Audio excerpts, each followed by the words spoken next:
Hey guys, welcome back to another brand new video on the Inside Spurs channel. Hope you're well, hope you're having a good day, your Friday's been solid and you're looking forward to the game, which is in a little while. It's a little while, so I haven't got team news or anything like that. When this does get posted, it might be within that, but I haven't seen anything. We're talking a few little chances before the game anyway, so we've got a bit of an update on Conor Gallagher, as well as a potential selling of Tanguy Ndombele. So quite interesting news, quite good. I'm not going to stall, I'm going to jump straight in. Just want to say, if you're new though, subscribe. You're very much welcome to join us for the journey. And let's talk Conor Gallagher first and foremost. It came from Football Insider, who said that Spurs will make one last attempt to sign Chelsea midfielder Conor Gallagher before this transfer window shuts. The club are keen to bring in the midfielder that Ange Postecoglou wants. So a couple of things. You know, this is the guy that Ange wants, right? So that's quite nice. Especially if you're on the receiving end from Gallagher. You know, you're sitting in a position where you're a Chelsea boy. You know, you play near enough every game for him. You know, you've been one of the key parts of any kind of success they've had this season. You've been one of the main shining lights with Cole Palmer, you know, and you know, you're in a difficult position because you want to stay. The club would love you to stay, but the club also realise they need to get a number 9 up top, and to get a number 9, they're going to have to sell, and to sell, they're looking more so at the academy players who are going to make them a lot of money, and that, my friend, is unfortunately you. So for him, you know, look, if he had a conversation with Ange, I think he'd have a whole change of attitude. You know, we can sell on the idea that, look, you're going to be in Europe next year, let alone you're playing, you know, we're going to be playing 2 or 3 times a week. You're going to have tons of football to play next season. And you're going to be nice and fresh. You're not going to have to run yourself into the ground every single game. You'll be nice and fresh. Look, I don't think it's going to happen, but let's play hypotheticals. If Newcastle were to go after Højbjerg, you'd say, look, here's a loan. We want an obligation to buy though, because obviously we're not going to help you out and screw ourselves over. Because if we loan you out, we can't really get a replacement. So we're gonna have to get a loan with an obligation to buy for 20 million. He's all yours. Then Newcastle go, okay. Maybe they take that. So let's say they do, they take that, and then you go, right, we've got 20 million guaranteed to come in. So FFP shouldn't be an issue with this one. If we put a £45 million bid down, where are we sitting with that? I think they'd probably want 50, 55. You're not getting 55, Conor Gallagher.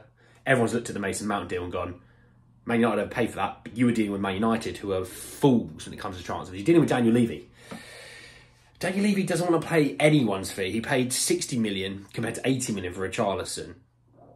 And Everton were like, please help us. And Daniel's like, we will help you. This much.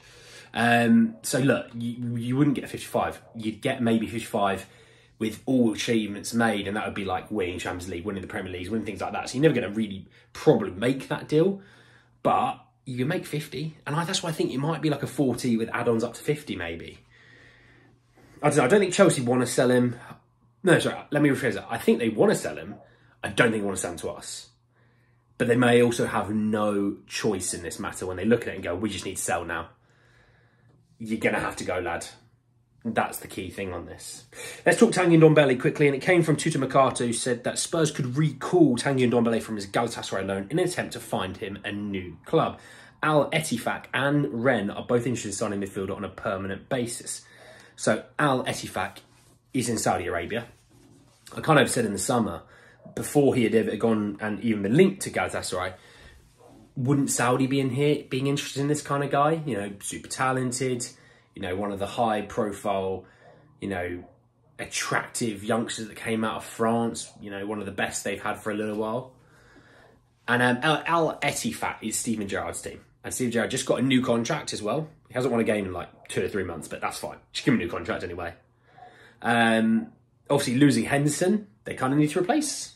And they'd have the money to do so, because Spurs aren't going to get 20 million for Tanguy Ndombele. I think if Spurs, if Al Ettifaq went, here's 5 million and we'll sort his wages ourselves, Spurs would go, yes, done. Absolutely. Say, thank you very much. Catch you later. With Rennes, that's a bit more difficult because of the finances. Spurs would probably have to pay quite a large chunk of the deal off themselves, because Rennes obviously can't afford 200 grand a week.